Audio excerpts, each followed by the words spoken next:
Hi. This isn't my real hair, by the way. So I've been sick lately. If anything, that makes my voice sound more like, step out of the car, sir. Anyway, since ruining 8 months of my life wasn't enough for Cormac McCarthy, I'm back.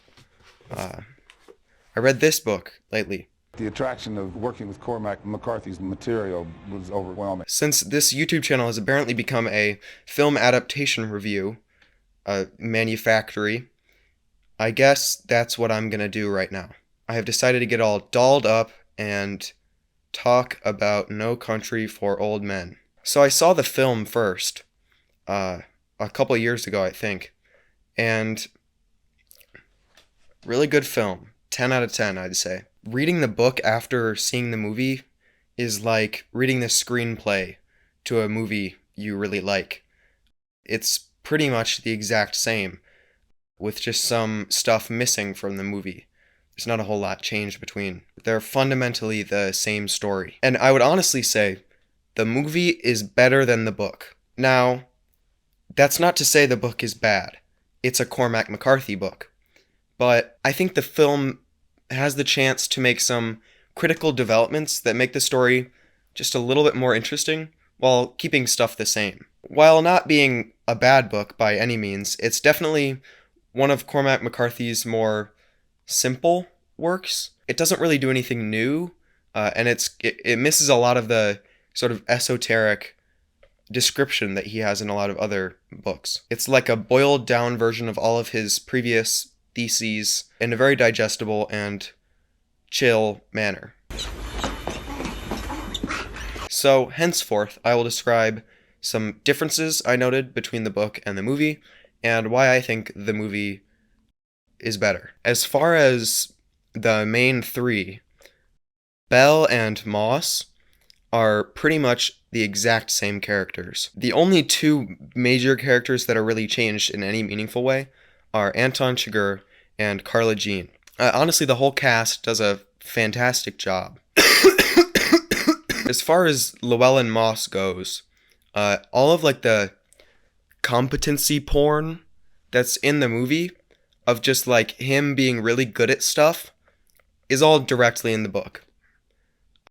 So that's fun. But the first thing that really hit me about the book was Anton Chigurh's description. He's described as having blue eyes that are serene and dark hair, and he's faintly exotic, but not anything that Moss can describe. He also wears like a kind of creepy, foreign-smelling medicinal perfume, which fits really well. Now, the way that they adapt this in the film is just fantastic. There's so much about the character in the book being faintly foreign and exotic, but not really, you can't really define what he is. That's a hard thing to translate to the screen. We don't need to know everything about Anton Chigurh because that's his power. You cannot really understand him completely. He doesn't need to be explained. I mean, the haircut alone. Well, he has just a fantastic haircut. He just looks completely out of time, and it's a stupid haircut, but he looks terrifying. You know, he didn't get laid for a month or whatever. There's an openness to him that makes it far more scary than if somebody just gave a look. I'm gonna kill you look, you know? You don't understand it, you can't pigeonhole it, you can't categorize it. He brings this soul to it that it makes it very eerie. Also his accent.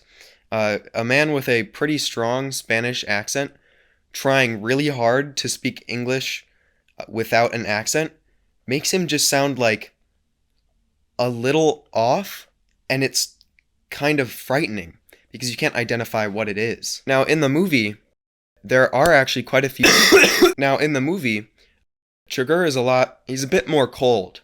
He's definitely a psychopath or some sort of general villain, but he has a shocking humanity to him in the book, I think. It's similar to the way I look at Judge Holden in Blood Meridian. No, don't ruin my life again! Where he seems unusually realistic. Like, this could very well be a man. He's a little bit more focused on money and how recently he's found himself, he's found fate. Anton Chigurh only believes in one thing, which is fate. And he uses this coin toss in order to show the other people that their life and death belongs to destiny itself. As much as I do like that Cormac McCarthy trope of the human bad guy,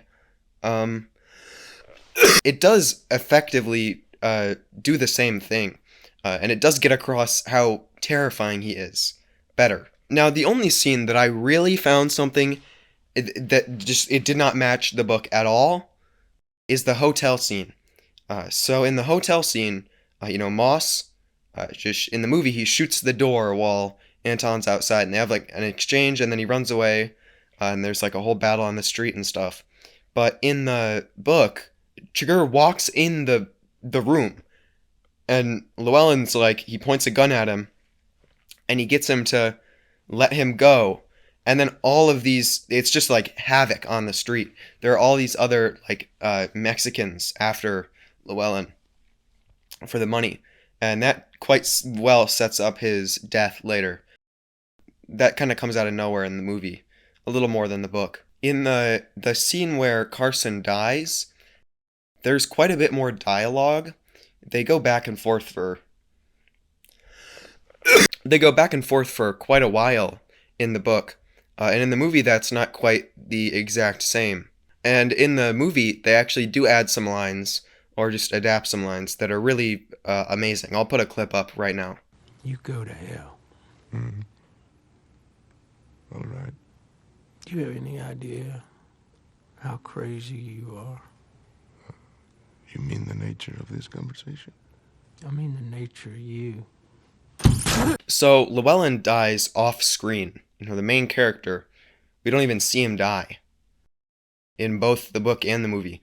And that is just such a good plot point. I'm sure plenty of people have said plenty of things about that in the past. God, it's such a powerful moment. Killing the main character off screen with characters that we don't even care about. Jesus. Now, in that hotel room, or I guess it's a motel, where he dies, Anton goes and in the middle of the night takes the money. And, well, in the movie, Bell, the sheriff, is there. Like, they almost go face to face.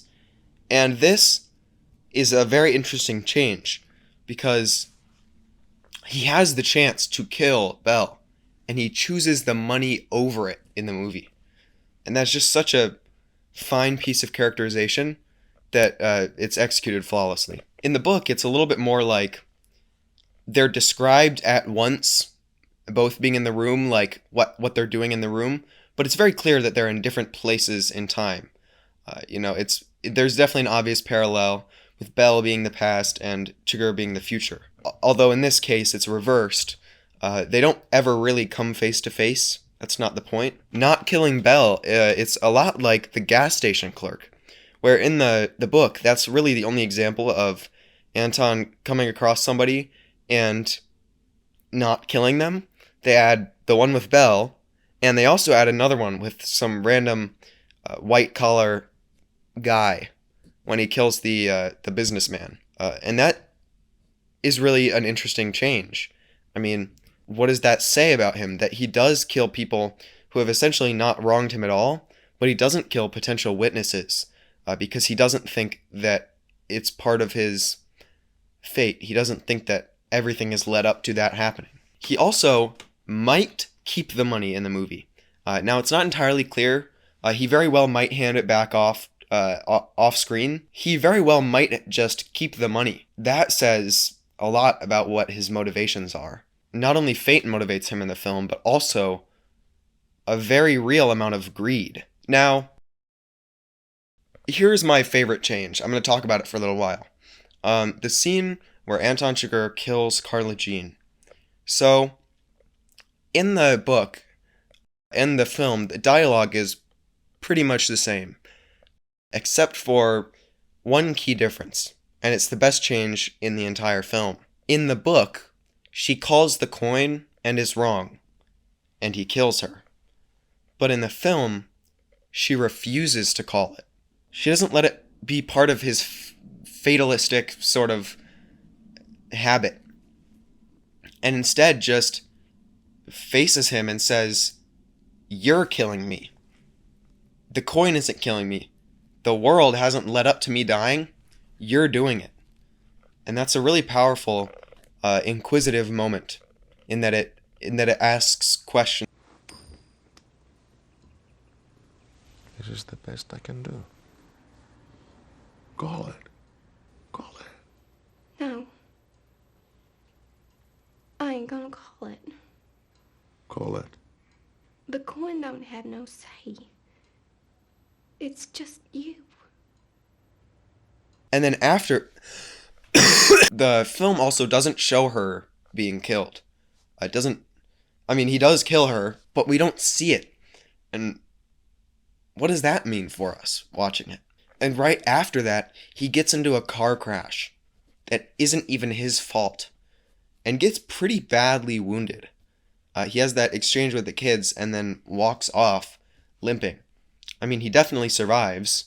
He survived worse. But it's almost like all of the things that have led up to that point have hit him with... But maybe it's a little bit of his own fate coming back to bite him. The only thing I didn't really like about the book is all the chapters of Belle just screwing around at the end. He finds the kids that Anton talks to. He retires. He does all this crap. And I'm glad that they keep the original ending with there being a lot of, he goes and sees his uncle, and then he talks for a while. There's a lot of Belle at the end, and I like that in the movie. But there's a little bit too much in the book. Those are some of the best pages of anything that Cormac McCarthy has ever written. If you want to know what Cormac McCarthy is, these are a pretty good start. Even so, keeping that is extremely bold. Not only do you kill the main character off screen 2/3 of the way in, and then have an inconclusive, weird ending with the main bad guy, but the main observer, the investigator, keeping the audience's attention on that investigator at the end for such a lengthy and apparently needless amount of time if you're, like a Marvel watcher. It really does make you think at the end. And I just cannot... I don't know how to describe how much I love that last passage where he's talking about his dad, who he mentions several times previously in the book. His dad never reached the age that he is now. That's a profound feeling, reaching the age where your parents are the same age as they were when they had you, let alone reaching the same age when they died, or being 20 years past it. He has such a respect for his father that he can't really place. And so he talks about a dream that he's had where it's the... Let me just fucking read it. Bell thinks that he's thought about his father a lot less than he should have. And he feels bad about that. But he's in the mountains at night on horseback like it's the old days. There's snow on the ground and it's cold. And his father rides past him. And he doesn't ever say anything. He just rides with a blanket around him and his head down. And Bell says, "I knew that he was going on ahead, and that he was fixing to make a fire somewhere out there in all that dark and all that cold. And I knew that whenever I got there, he would be there." And then I woke up. Fucking chills. That just gave me more chills than I've had in this week of virus. It's definitely an allegory for his dad dying and riding past him into death. But he still knows that no matter how much he's thought or respected his world, his vision of the world he would have wanted to see, he's going to be there when Belle dies. Overall, I think the book is really good. Really fucking good. It's Cormac McCarthy, but the movie's a little bit better, I think. The movie just has that chance to refine a couple things and characterize just slightly different.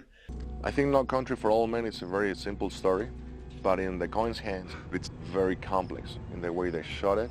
in the way they go farther with their characters, and it's fun to watch, even if it's violent, because the story is about violence. The only character that has any kind of serious change is Anton, and even then, it's pretty much 1-to-1. Coen brothers get a 5 out of 5 something skibbity slicers, something brain rot. I need to decide a scaling system. This is deeply unserious. What am I wearing on my head? So yeah, I've been trying to get into a 1.5 video a month schedule, with one that's sort of this format, and another that's a bit more like my Apocalypse Now video, or Chinatown, or my Eisenstein one that will hopefully be coming up next month. Hopefully I'll have this out on Halloween. It's either going to be really funny because I'm way late, or I'm actually going to meet a deadline, like, spot on. But either way, I should have my Eisenstein video done at full speed sometime in November. And then I've got another one on a book adaptation into a film. Those ones are they're selling real cheap nowadays. But have a good day. But you do need to call it.